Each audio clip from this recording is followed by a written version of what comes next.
Европска унија,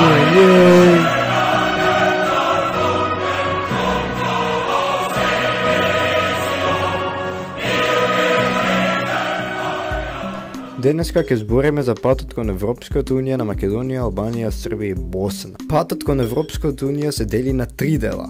Првиот дел е апликацијата на државата. Логично по името на овој дел се однесува за аплицирање до Европската унија. Од овие држави само една е на таа фаза и таа е Босна. Босна е уште у таа фаза 2016, а зошто ви се прашале?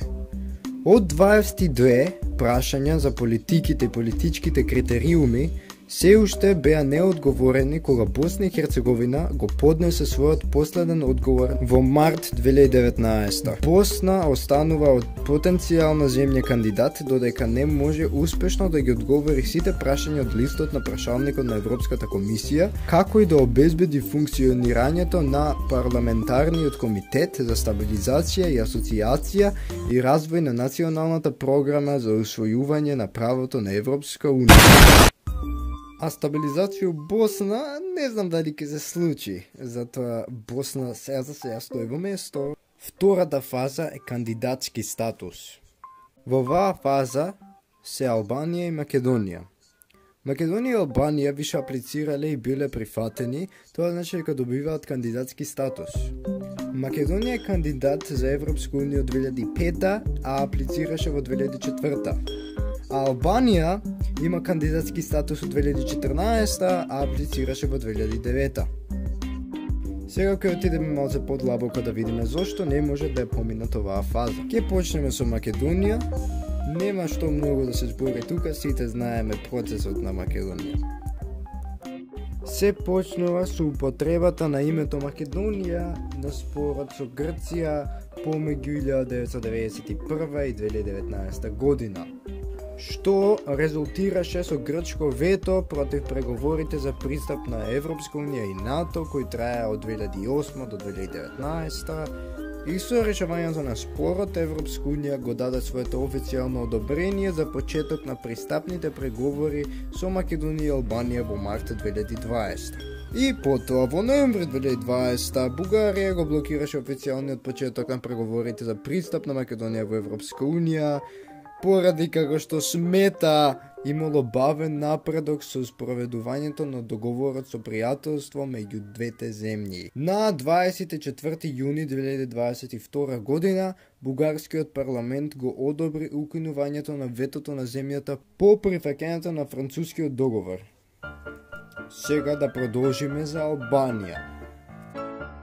Албанија аплицираше за членство во Европската унија на 28 април 2009 година. По апликацијата на Албанија за членство во Европска унија, Советот на Европската унија побара од Европската комисија на 16 ноември 2009 година да подготви оценка за подготвеноста на Албанија да ги започне пристапните преговори. На 16 декември 2009 година Европската комисија го поднесе прашалникот за подготовка на пристапување до албанската влада.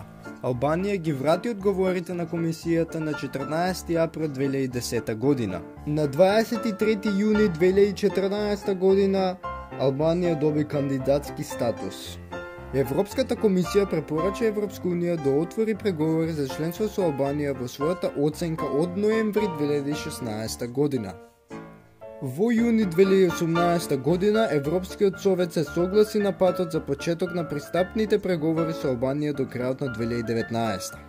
Работата е преговорите на Албанија со Европската унија се поврзани со Македонија, што значи уствари ние ги влечкавме многу долго време. Но и Албанија си имаше своји проблеми. Тие посебни проблеми се предуслови за почеток на преговори што гласат: реформи на правосудниот систем, нов изборен закон и отварање судски процеси за корумпирани судии и почитување на човековите права на грчкото малцинство.